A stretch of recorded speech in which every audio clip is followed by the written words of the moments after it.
Once I started My Hero Academia, I could not stop binging it for the life of me. Then half a year later, the next season came out and I rewatched it all. I stayed clean for about a year, then season 6 was announced and I relapsed quicker than Girls Reject Me. It's more addicting than Nami is to money. It's more addicting than ReZero fans are to Rim. Like, I gotta say, Toga, I get it. I get why you're obsessed with this show. I get obsessed every time a new season airs. But what's in My Hero's formula that gives me so much serotonin that I start drooling every time that it comes on TV? Well, let me break it down for you. First up is Deku himself, and yes, I know he's a baby back bitch, and he's a baby back bitch basically all the time, but he's a baby back bitch that we can self-insert on because he has something that a lot of people are or can relate to, and that's nothing special. Izuku, just like most people watching this show, had huge dreams and aspirations that he wanted to grow up and do one day, like growing a YouTube channel or meeting Mia Malkova, but it's probably never going to happen. And in Deku's case, it was quite literally never going to happen. And a wise man once said, you only get one shot, do not miss your chance to blow. This opportunity only comes once in a lifetime. Then he took it and ran with it and continually built off it, making his dreams come true,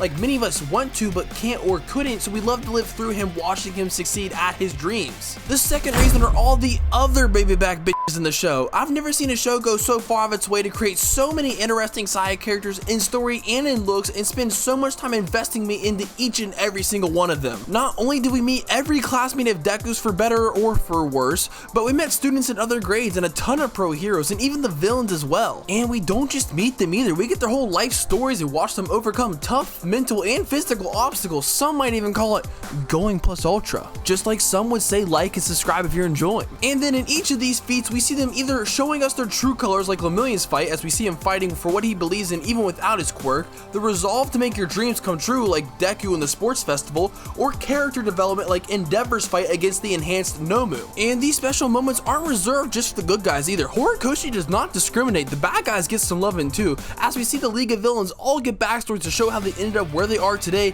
We even get a whole training arc showing them overcoming tough mental and physical obstacles, specifically twice. And I really mean it too, because probably one of the saddest moments I've ever experienced in My Hero has to do with the newest development with the evil villain Twice. Like, how many shows can you really say that you felt worse for one of the villains than something bad happening to a good guy like Sir Night-Eye dying? And then the third reason is because Western culture superheroes are big, and I'm not talking just like Ant-Man. Many of us probably grew up watching Marvel or DC before making that jump over to anime, so creating a world where 70% of people have powers, we ate that up like our McNuggies. And it created a feeling of familiarity that we grew up with loving, and it was also different enough that it felt new and interesting, but with each character and villain varying so much, it just led to an endless exploration and discovery of the world that they have created.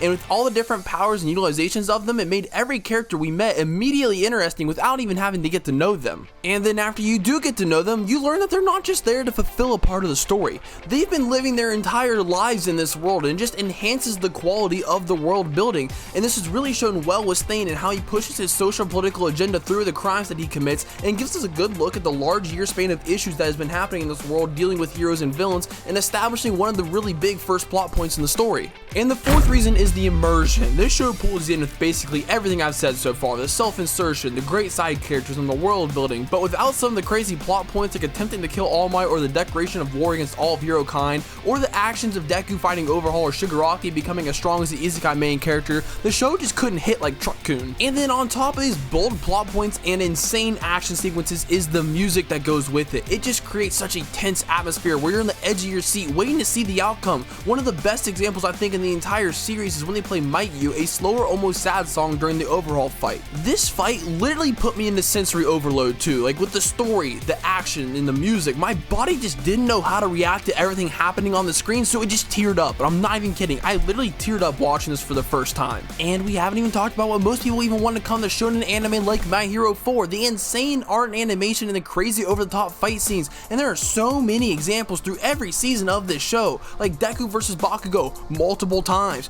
Todoroki versus Deku, All Might versus All for One, Endeavor versus Nomu, Deku versus Muscular, Deku versus Overhaul, Lemillion versus Overhaul, Fat Gum and Kirishima versus the Yakuza, Shigaraki versus Destro, and any fight with Dabi in it. And of course now My Hero Season 6 is coming out, and it's going to have me crippled with addiction like an 80-year-old smoker on an oxygen tank, because they're shoving all the things that make My Hero so good and addictive into one big crazy season. The craziest plot point I've ever seen in an anime, it's a war arc, And since it's a war arc, it's going to have a ton of insane action sequences, and it's a war arc, so every character is going to be involved. It's already shown capacity for emotional value with Twice, and it's My Hero, so you know the music's going to be banging like a rabbit, if you know what I mean.